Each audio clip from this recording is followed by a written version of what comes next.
ভিন রাজ্যের পরিযায়ী শ্রমিকদের জন্য নিয়ম শিথিল করল নির্বাচন কমিশন। বিদেশে থাকা ভোটারদের জন্য নিয়ম শিথিলের বন্দোবস্ত করেছে কমিশন। এই বিষয় নিয়ে আরো বিস্তারিত আমাদের জানাবেন প্রতিনিধি রুমা পাল, আমাদের সঙ্গে রয়েছেন। রুমা, নির্বাচন কমিশন সূত্রে তোমার কাছে কি খবর? দেখো, জানি রাখি, ভিন রাজ্যের পরিযায়ী শ্রমিক এবং বিদেশে যারা রয়েছেন সেই সমস্ত ভোটারদের জন্য এবার নিয়ম শিথিল করতে চলেছে কমিশন, এমনটাই জানা যাচ্ছে।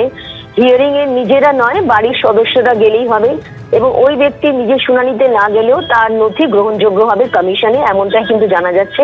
এবং এই সংক্রান্ত বিজ্ঞপ্তিও জারি করতে চলেছে কমিশন এবং এর সপ্তাহে এই বিষয়ে বিশেষভাবে প্রচারও করবে কমিশন, এমনটাই জানা যাচ্ছে। দেখো, এই নিয়ে কিন্তু কমিশনে বারবার এই প্রশ্ন তোলা হচ্ছিল যে যারা কিন্তু বিদেশে যারা পড়াশোনা করছে, বিদেশে রয়েছেন কিন্তু এখানকার ভোটার, তাদেরকেও কিন্তু হিয়ারিং এ অনেককে ডাকা হয়েছে। সেক্ষেত্রে তারা কি করবেন, তারা কিভাবে আসবেন? এমনকি যারা পরিযায়ী শ্রমিক, যারা অন্য রাজ্যে কাজ করছেন, তাদের ক্ষেত্রে কি হবে? সেক্ষেত্রে কিন্তু সিও দপ্তর থেকে জানানো হয়েছিল যে তারা ইসিআই কে, অর্থাৎ দিল্লি নির্বাচন কমিশনকে এই বিষয়ে কিন্তু তারা জানিয়েছেন এবং খুব দ্রুত সেই বিষয়ে সিদ্ধান্ত নেওয়া হবে। এখন যেটা জানা যাচ্ছে যে এই বিষয়ে সিদ্ধান্ত নেওয়া হয়েছে এবং শীঘ্রই কিন্তু বিজ্ঞপ্তি জারি হতে চলেছে যে ভিন রাজ্যে পরিযায়ী শ্রমিক, বিদেশে থাকা ভোটারদের জন্য এবার নিয়ম শিথিল করবে কমিশন। আবারও জানিয়ে দিই, হিয়ারিং এ নিজেরা নয়, বাড়ির সদস্য গেলেই হবে এবং ওই ব্যক্তি নিজে শুনানিতে না গেলেও তার নথি গ্রহণযোগ্য হবে কমিশনে এবং এই সংক্রান্ত বিজ্ঞপ্তি শীঘ্রই জারি হতে চলেছে এবং এই সপ্তাহ থেকেই এই বিষয়ে বিশেষভাবে প্রচারও করবে কমিশন। ধন্যবাদ রুমা। এদিকে এসআইআর এর ফলে কি রাজ্য রাজনীতির ছবিটাই বদলে যেতে পারে? মুখে মুখে এখন এই প্রশ্নটাই ঘুরছে। খসড়া ভোটার তালিকায় দেখা যাচ্ছে গত বিধানসভা ভোটে তৃণমূল জিতেছিল এমন ৭০টা আসনে জয়ের ব্যবধানের থেকে বেশি নাম খসড়া ভোটার তালিকায় বাদ পড়েছে। বিজেপির ঝুলিতে যাওয়া ৩৯টি আসনের ক্ষেত্রেও একই ছবি। ক্যালেন্ডারের পাতায় ২০২৬ চলে এসেছে।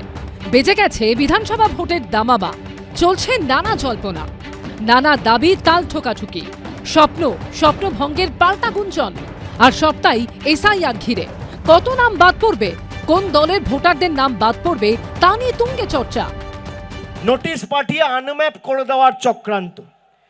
যারা বাংলার মানুষকে আনম্যাপ করতে চায়, আগামী দিন সেই বিজেপির ছাইপাসগুলোকে বাংলা থেকে আনম্যাপ করে চিরতরে ঝেঁটিয়ে বিদায় দিতে হবে। এই লড়াই সেই লড়াই। মুখে মুখে যে প্রশ্নগুলো ঘুরছে তা হলো, এসআইআর এর ফলে কি রাজ্য রাজনীতির ছবিটাই বদলে যেতে পারে? নাম বাদের প্রভাব পড়তে পারে বিধানসভা ভোটের ফলাফলে? হেভিওয়েট কেন্দ্রগুলোতেও জয় পরাজয়ের হিসেব পাল্টে যেতে পারে?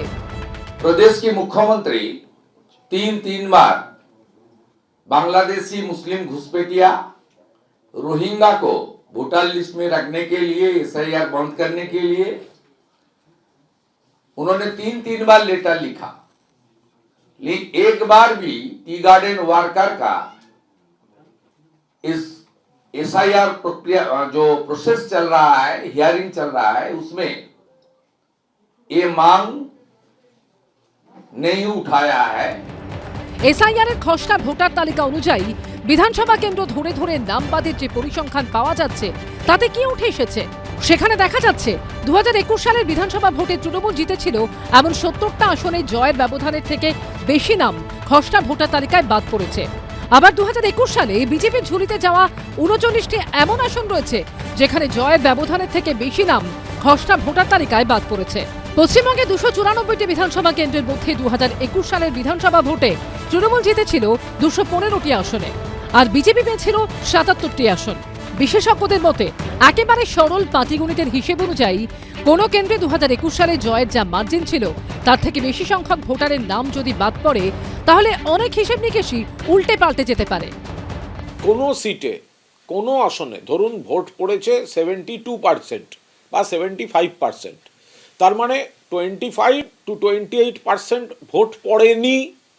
এবার এই যে নামটা বাদ যাচ্ছে মৃত বলে বা অনুপস্থিত বলে, সেটা কিন্তু মূলত ওই না পড়া ভোটের সঙ্গে সামঞ্জস্যপূর্ণ। ফলে এর সঙ্গে জয় পরাজয়ের ব্যবধানের কোনো সম্পর্ক নেই। দেখুন না কি হয়, ভোটটা আসতে দিন না, হবে তো কলির সন্দেহ। এখনো অবধি এসআইআর এর খসড়া ভোটার তালিকার সামনে এসেছে, তারপর শুনানি শুরু হয়েছে। 14ই ফেব্রুয়ারি চূড়ান্ত ভোটার তালিকা প্রকাশিত হবে। তাতে ছবিটা কি দাঁড়াবে? নাম বাদ যাওয়া না যাওয়া কি বিধানসভা নির্বাচনের ফল বদলে দিতে পারে? কৃষ্ণেন্দু অধিকারী ও পূর্ণেন্দু সিংহর রিপোর্ট, এবিপি আনন্দ। এবিপি আনন্দ, এগিয়ে থাকে, এগিয়ে রাখে।